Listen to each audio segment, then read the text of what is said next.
Bangla academy প্রাঙ্গণে বসেছিল ক্ষুদ্র নৃতাত্ত্বিক জনগোষ্ঠীর 3 দিনব্যাপী মিলন মেলা।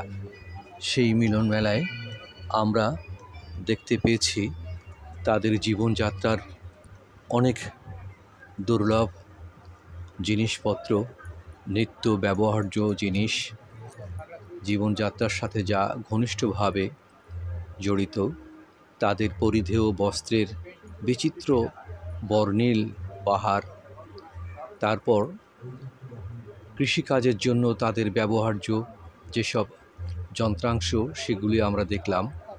তাদের জীবন ইতিহাস নিয়ে রচিত অনেক গ্রন্থ আমরা এখানে দেখেছি।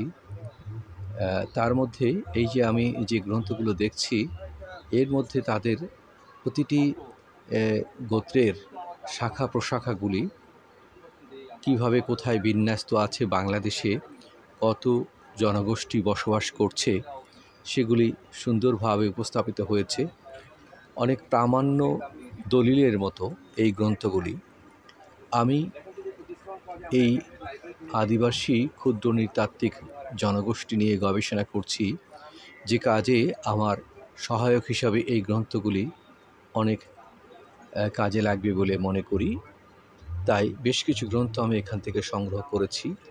এখানে তারা তাদের ক্ষুদ্র নৃতাত্ত্বিক জনগোষ্ঠীর ইতিহাস, তাদের বিভিন্ন অঞ্চলে বসবাসের যে পথ পরিক্রমা, সেগুলি তারা তুলে ধরেছেন এবং এখানে তারা কেউ কেউ নিয়ে আসছেন সেগুলি প্রদর্শনের জন্য, বিক্রির জন্য নয়।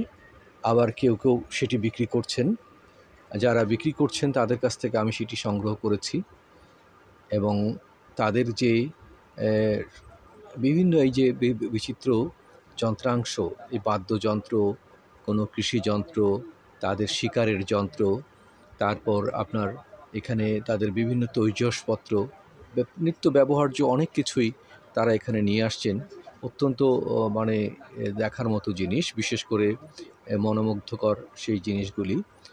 তাদের নিত্য নৈমিত্তিক ব্যবহার্য যে জিনিসগুলি, তার মধ্যে এই জিনিসগুলো ছাড়াও তাদের যে কাপড় চোপড়, তারা যে বস্ত্রগুলো পরিধান করেন, সেই বস্ত্রগুলো অত্যন্ত আকর্ষণীয়।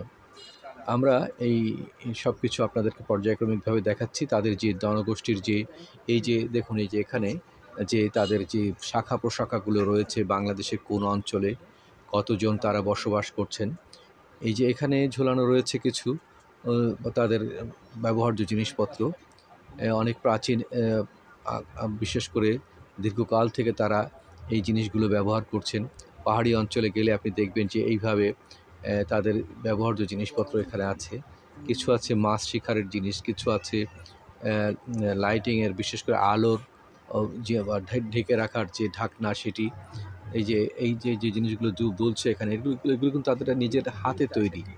হ্যাঁ, বিভিন্ন রকম বাত মানে এখানে বেত, বাঁশ, তারপরে আপনার ঘাস শুকিয়ে, গাছের পাতা শুকিয়ে তারা এই জিনিসগুলো তৈরি করেছেন। অত্যন্ত দৃষ্টিনন্দন এই জিনিসগুলো দেখলে মন ভরে যায়। আসলে বাংলা একাডেমি এই মেলাকে তারা, আমি মনে করি, সাধুবাদ জানানো উচিত।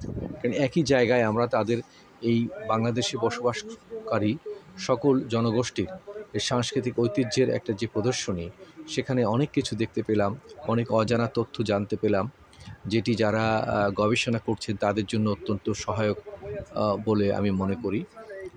এই যে এখানে আমি যেখানে দেখছি, এই জায়গাটি আসলে ওই আদিবাসীদের নিত্য ব্যবহার্য অনেক কিছু তারা আমাকে দেখালো। বইপত্রে তাদের মধ্যে তাদের জীবনের অনেক সংগ্রামী ইতিহাস, তাদের আদি যে গোত্রগুলি, সেগুলি এখানে আমি বইয়ের মধ্যে ঘেঁটে দেখলাম। তো আসলে এগুলি জানার দরকার, আমাদের নতুন প্রজন্মের জানা উচিত। আমাদের এই এতটুকু ভূখণ্ডের মধ্যে কত আদিবাসী আছে, এখানে কত ক্ষুদ্র নৃতাত্ত্বিক জনগোষ্ঠী আছে এবং তাদের আলাদা ভাষা, তাদের বর্ণমালা, তাদের আলাদা বিভিন্ন রকমের এখানে সাংস্কৃতিক ঐতিহ্য রয়েছে। সেগুলি আমরা জানতে পারবো যদি এখানে আসি। আর এখানে এসে সবচেয়ে মজার বিষয় যে আপনি সবাইকে একটি জায়গার মধ্যে পাচ্ছেন। যত জনগোষ্ঠী আছে সবাইকে কিন্তু একটি জায়গায় পাচ্ছেন। আমাদের এই মানে বাঙালি বাদে যাদেরকে আমরা ক্ষুদ্র নৃতাত্ত্বিক জনগোষ্ঠী আমরা বলে থাকি। এরা কিন্তু বাংলা ভাষায় কথা বলতে পারেন।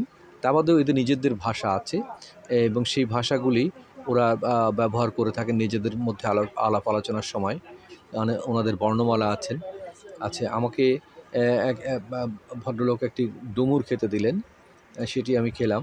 তো এছাড়াও তাদের তৈরি করা যে জিনিস তারা অনেকেই আমাকে গিফট